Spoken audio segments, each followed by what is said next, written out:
প্রাকৃতিক সৌন্দর্যের লীলাভূমি আমাদের মাতৃভূমি বাংলাদেশ। এই দেশে রয়েছে অসংখ্য দর্শনীয় স্থান। দেশের বিভিন্ন প্রান্তের মানুষ এই সৌন্দর্য দেখতে ছুটে আসেন। তো চলুন জেনে নিই বাংলাদেশের সেরা 10টি দর্শনীয় স্থান সম্পর্কে। প্রথম স্থানে আমরা রেখেছি সেন্ট মার্টিন। সেন্ট মার্টিন বাংলাদেশের একমাত্র প্রবল দ্বীপ, যা দেশের মূল ভূখণ্ডের সর্বদক্ষিণে এবং কক্সবাজার জেলা শহর থেকে 120 কিলোমিটার দূরে 17 বর্গ কিলোমিটারের একটি ক্ষুদ্র দ্বীপ। স্থানীয় ভাষায় সেন্ট মার্টিনকে নারিকেলের জিঞ্জির বলে ডাকা হয়। অপূর্ব প্রাকৃতিক সৌন্দর্য মণ্ডিত এই দ্বীপটি। দ্বিতীয় স্থানে আমরা রেখেছি কক্সবাজার। সারি সারি ঝাড়বন, বালুর নরম বিছানা, সামনে বিশাল সমুদ্র।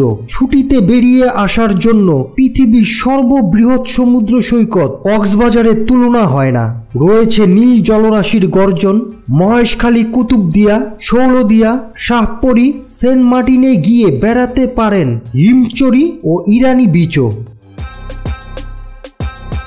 তৃতীয় স্থানে আমরা রেখেছি সুন্দরবন। প্রাকৃতিক সৌন্দর্যের চির বৈচিত্র্যের লীলাভূমি।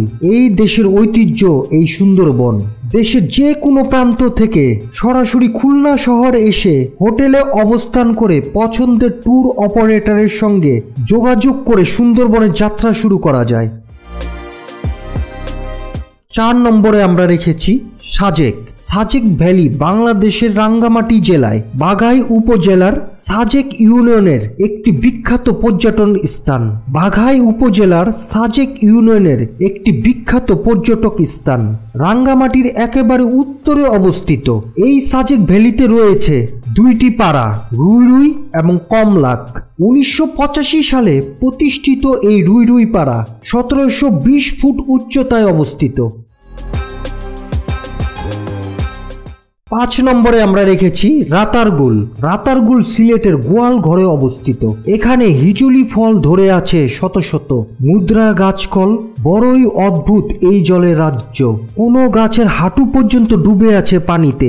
একটু ছোট যেগুলো সেগুলো শরীরের অর্ধেকও ডুবে আছে পানিতে। কোথাও চোখে পড়বে মাছ ধরার জাল পেতে রেখেছে জেলেরা।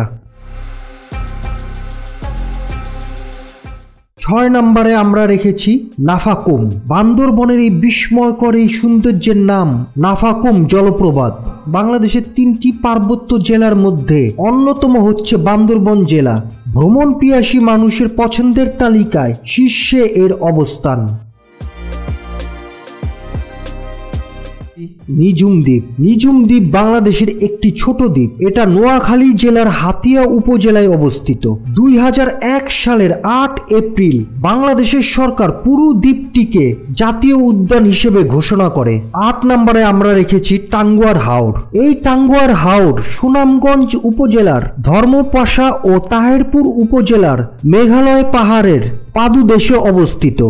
মেঘালয় পাহাড় থেকে 30টিরও বেশি জোড়া বা ঝর্ণা হিসেবে বসেছে এই হাওরে। 2টি উপজেলার 118টি মৌজায় 51টি হাওরের সমন্বয়ে 927 হেক্টর এলাকা নিয়ে টাঙ্গুয়ার হাওর জেলার সবচেয়ে বড় জলাভূমি।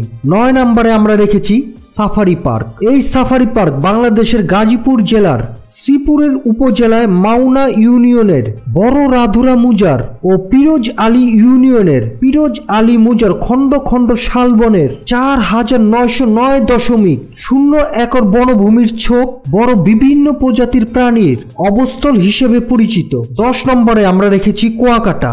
এই কুয়াকাটা বাংলাদেশের দক্ষিণ পশ্চিম অঞ্চলে একটি সমুদ্র সৈকত ও পর্যটন কেন্দ্র। পর্যটকদের কাছে কুয়াকাটা সাগরকন্যা হিসেবেও পরিচিত।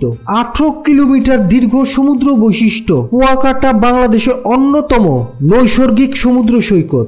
এটি বাংলাদেশের একমাত্র সৈকত যেখান থেকে সূর্যোদয় এবং সূর্যাস্ত দুইটাই দেখতে পাওয়া যায়।